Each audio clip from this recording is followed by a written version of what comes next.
ఏంటే? నా బ్రష్ ఏది మామా?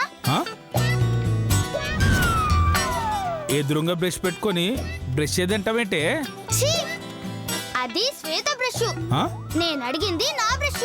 నీ బ్రషా? అంటే నువ్వు శ్వేతవు కదా? శ్వేతనే. మరి నా బ్రష్ అంటావే? కడుకో. వేధవ జన్మ. దాని వేషంలోకి వచ్చేసరికి ఎంగిలి బతుకైపోయింది. ఏంటి ఆలోచిస్తున్నావు? కడుకోపో. అలాగే.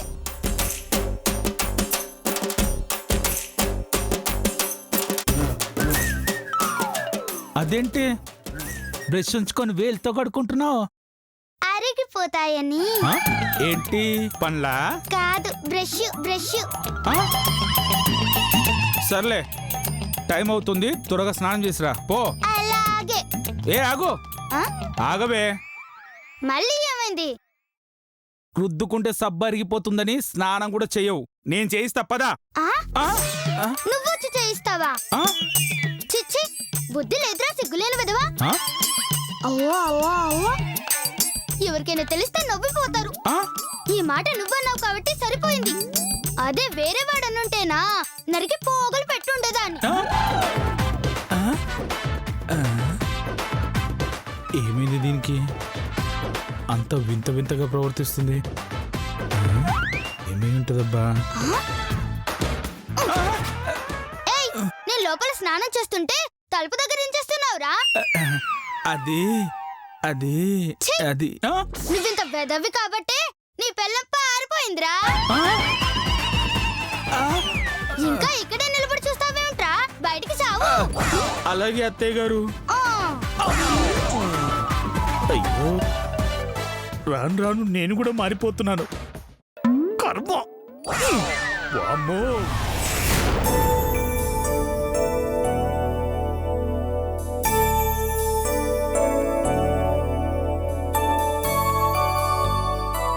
నేను రెడీ, స్కూల్కి వెళ్ళొస్తాను. నా బంగారు తల్లి ఎంత బాగా రెడీ అయిందో.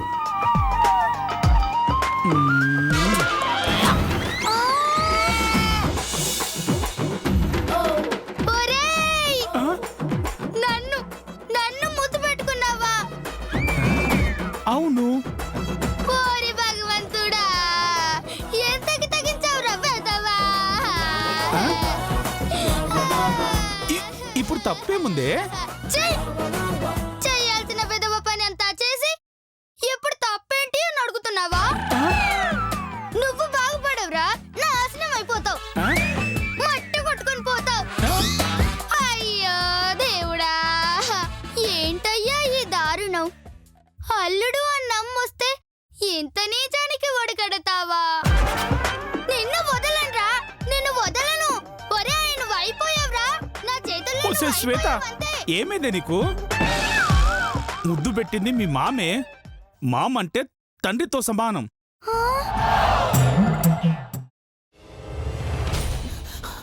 నువ్వు ఇంకేమన్నా చెప్పాలా? ఇంకేమన్నా అబద్ధం చెప్పాలనుకుంటే చెప్పేయి. నేను చూడాలనుకుంటున్నాను నన్ను మోసం చేయడానికి నువ్వు ఎంత నీచానికి దిగజారగలవు అని. ఎందుకు ఆలియా, ఎందుకు నువ్వు ఇలా చేసావు? నీకు తెలుసు కదా, నానమ్మ తర్వాత నీ ఒక్కదానిని కదా నేను పూర్తిగా నమ్మేది. ఏమన్నావు నువ్వు? ఈ మధ్య అన్నిటినీ మర్చిపోతున్నావా? అది చాలు. వాటిలో ఉన్న శక్తి విషయాన్ని గ్రహించి మనకు వివరిస్తాయి.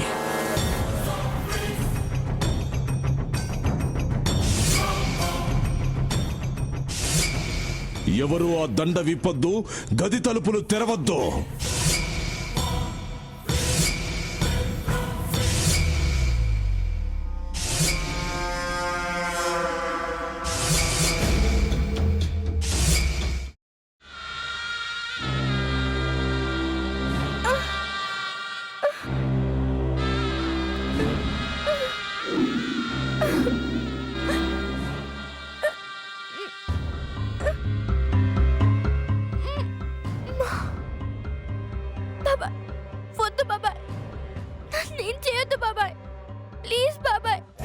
నీకు నిజం తెలిసినప్పుడే నా ఆలోచనలో నువ్వు చచ్చిపోయావు.